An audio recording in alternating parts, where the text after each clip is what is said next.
नमस्कार मित्रांनो, आपल्या या AYL ग्रुप्स या चॅनलमध्ये आपलं हार्दिक स्वागत.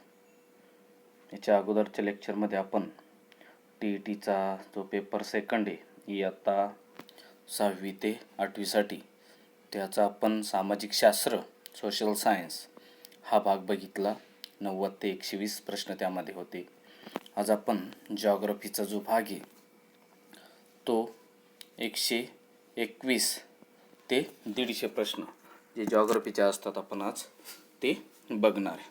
तर बघा, पहिला प्रश्न 121. महाराष्ट्रात सर्वात जास्त लिंग गुणोत्तर असलेला जिल्हा तर कोणत्या जिल्ह्यामध्ये? तर रत्नागिरी जिल्ह्यामध्ये. आणि याचं कारण एक सांगितलं मित्रांनो, का त्या ठिकाणी जे पुरुष मंडळी ही काय झालीत, मुंबईसारख्या किंवा ठाणेसारखे जे औद्योगिक जे शहर आहे त्या ठिकाणी शिफ्ट झाली नोकरीनिमित्त, त्याच्यामुळे तिथलं जे लिंग गुणोत्तर आहे ते काय झालं आहे ते वाढले. हे त्याचं महत्त्वाचं कारण आहे. नंतर प्रश्न क्रमांक 122. तर तो आहे, महाराष्ट्र राज्यातील एक नवी रेल्वे ही गाडी म्हणजे फिरता राजमहल होय. तर त्या प्रश्नाचं उत्तर आहे पर्याय क्रमांक 3 डेक्कन ओडिसी. नंतर प्रश्न क्रमांक 123. महाराष्ट्रात खालीलपैकी कोणत्या ठिकाणी भात संशोधन केंद्र नाही? तर असणारे कोणते? कर्जत, खोपोली, रत्नागिरी. तर अलिबाग या ठिकाणी काय आहे तर हे केंद्र नाही. तर हे त्याचं पर्याय क्रमांक 4 त्याचं उत्तर. नंतर प्रश्न क्रमांक 124. विभाजित वर्तुळ ही डॅश आकृती आहे. तर ही कशी आहे? द्विमितीय आकृती आहे. डॅश जी ती विभाजित वर्तुळ. नंतर प्रश्न क्रमांक 125. अंदमान निकोबार बेटे हे दोन वेगळे समूह एका खोल खाडीने विभागले गेले आहेत. त्या खाडीस डॅश असे म्हणतात. तर त्याला काय म्हणतात? 10 अक्षांश खाडी. पर्याय क्रमांक 3 हे त्याचं उत्तर आहे. नंतर प्रश्न क्रमांक 126. गहरजात डोंगरांनी डॅश राज्याचा वायव्य भाग व्यापला आहे. तर ओडिसा जो आहे पर्याय क्रमांक 4 हा या डोंगरांनी व्यापला आहे ओडिशाचा भाग. प्रश्न क्रमांक 127. हरियाणातील अंबाला शहर डॅश नावाने ओळखले जाते. तर हरियाणातील अंबाला शहर जे ते विज्ञान शहर या नावाने ओळखले जाते. प्रश्न क्रमांक 128. मोसमी वनातील वृक्षामध्ये आर्थिकदृष्ट्या महत्त्वाचा वृक्ष कोणता? आता मोसमी वनामध्ये असणारे जे वृक्ष आहे तर तो आर्थिकदृष्ट्या कोणता आहे? तो साग. पर्याय क्रमांक 2 हे 128चं उत्तर. तर प्रश्न क्रमांक 129. ॲटलेज द्वीपसमूह डॅश समुद्रात आहे. तर तो कोणत्या समुद्रात आहे? कॅरेबियन समुद्रात. प्रश्न क्रमांक 130. हिमालयातील कैलास पर्वत रांगेत तिबेटमध्ये बोखर चू जवळ डॅश नदी उगम पावते. तर तिथं कोणती नदी?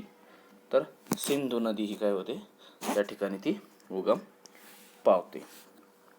प्रश्न क्रमांक 131. इटलीतील वेसुवियस व अलास्कातील काटमाई ही डॅश प्रकारच्या ज्वालामुखीची उदाहरणं आहेत. तर ही कशी? निद्रिस्त किंवा सुप्त म्हणजे ते जागृत ज्वालामुखी नाहीत, म्हणजेच निद्रिस्त आहेत.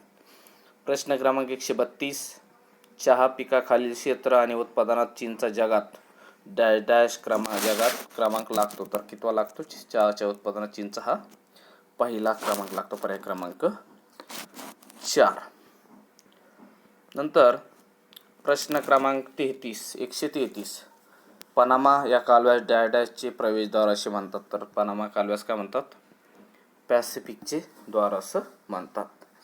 प्रश्न क्रमांक 134.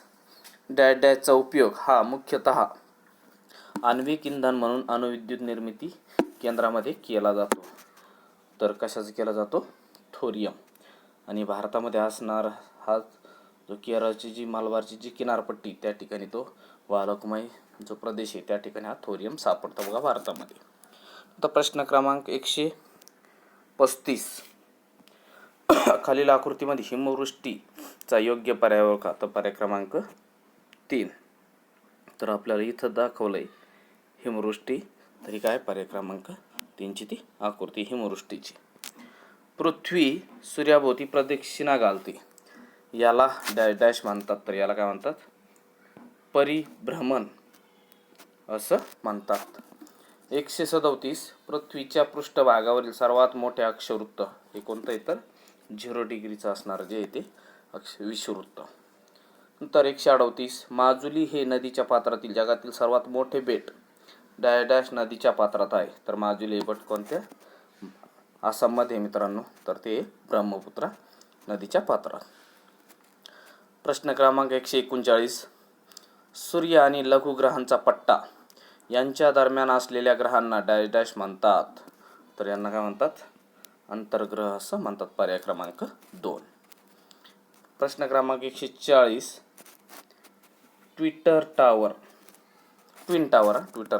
ट्विन टावर ही जगप्रसिद्ध इमारत पाहण्यासाठी पर्यटक डॅश डॅश येथे येतात. तर ते कुठे येतात? क्वालालंपूर या ठिकाणी पर्यटक येत असतात. नंतर प्रश्न क्रमांक 141 गॅलिली पर्वतरांगा हा डॅश डॅश मधील सर्वात उंच प्रदेश आहे. तर गॅलिली पर्वतरांगा कुठे आहे मित्रांनो? इस्रायल या ठिकाणी मधील सर्वात उंच प्रदेश तो आहे. प्रश्न क्रमांक 142 समुद्र सपाटीवर वायुदाब डॅश डॅश मिलीबार असतो. तर तो किती असतो? 1013 हे त्याचं उत्तर आहे. तर 1014 असतो बघा मित्रांनो. तर त्याच्या जवळपास हा पण आहे, 2 पण आहे. तर तो बघून घे, व्यवस्थित सर्च करा. नंतर 1014 असतो हे आपल्या माझ्या माहितीप्रमाणे. प्रश्न क्रमांक 143 चंद्राच्या प्रकाशित भागाचा रोज बदलणारा भाग याला काय म्हणतो आपण? चंद्राच्या कला असं म्हणतो. त्याला आपण चंद्रकला. पर्याय क्रमांक 2. सागरी जलात डॅश डॅशचे प्रमाण सर्वात अधिक असते. तर कशाचे? सोडियम क्लोराईड, ज्याला आपण काय म्हणतो? मीठ. तर ते मिठाचं जे रासायनिक सूत्र आहे तर तो आहे सोडियम क्लोराईड. ही काय असते? सागर जलामध्ये भरपूर प्रमाणात असते. तर प्रश्न क्रमांक 145 डॅश डॅश या शहराजवळ गिझा येथील पिरॅमिड जगप्रसिद्ध आहे. 145 तर कैरो या शहराजवळ तर या शहराजवळ गिझा येथील पिरॅमिड जगप्रसिद्ध आहे. प्रश्न क्रमांक 146 खालीलपैकी कोणता व्यवसाय शेतीला पूरक ठरतो? तर पशुपालन व्यवसाय हा शेतीला पूरक ठरतो. प्रश्न क्रमांक 147 चुनखडीच्या प्रदेशात डॅश डॅश हे भूरूप तयार होते. तर चुनखडीच्या प्रदेशामध्ये विलय छिद्रे हे भूरूप तयार होते. प्रश्न क्रमांक 148 अंटार्क्टिका खंडातील सर्वोच्च शिखर. आता अंटार्क्टिका खंड जो आहे यातील सर्वोच्च शिखर जो आहे तो आहे विन्सन मॉसिप. हे सर्वोच्च शिखर आहे. पर्याय क्रमांक 2. नंतर प्रश्न क्रमांक 149 सार्क संघटनेच्या स्थापनेसाठी कोणत्या देशाने पुढाकार घेतला? तर सार्क या संघटनेच्या स्थापनेसाठी भारत या देशाने पुढाकार घेतलेला आहे. पर्याय क्रमांक 3. प्रश्न क्रमांक 150 भूगोलचा शेवटचा प्रश्न वाहतूक आणि दळणवळण ह्या अर्थव्यवस्थेच्या रक्तवाहिन्या मानल्या जातात. कारण तर पर्याय क्रमांक 1 त्याचं उत्तर आहे वाहतुकीमुळे देशांतर्गत व आंतरराष्ट्रीय व्यापाराला काय मिळते? चालना मिळते. पर्याय क्रमांक 1 हे 150चं उत्तर आहे. तर अशा पद्धतीने मित्रांनो जॉग्रफीचा हा सेशन संपला आहे. तर असे संपूर्ण प्रश्नपत्रिका आपल्या चॅनलवर तुमच्या 21 तारखेच्या अगोदर परीक्षेच्या पर्यंत सोडून दिल्या जाणार आहे, जेणेकरून तुमची त्या दृष्टीने चांगल्या प्रकारे तयारी होईल आणि तुम्हाला पास होण्यास मदत होईल. तर या चॅनलला तुम्ही सबस्क्राईब केलं नसेल तर सबस्क्राईब करा, लाईक करा आणि व्हिडिओला शेअर करा. धन्यवाद.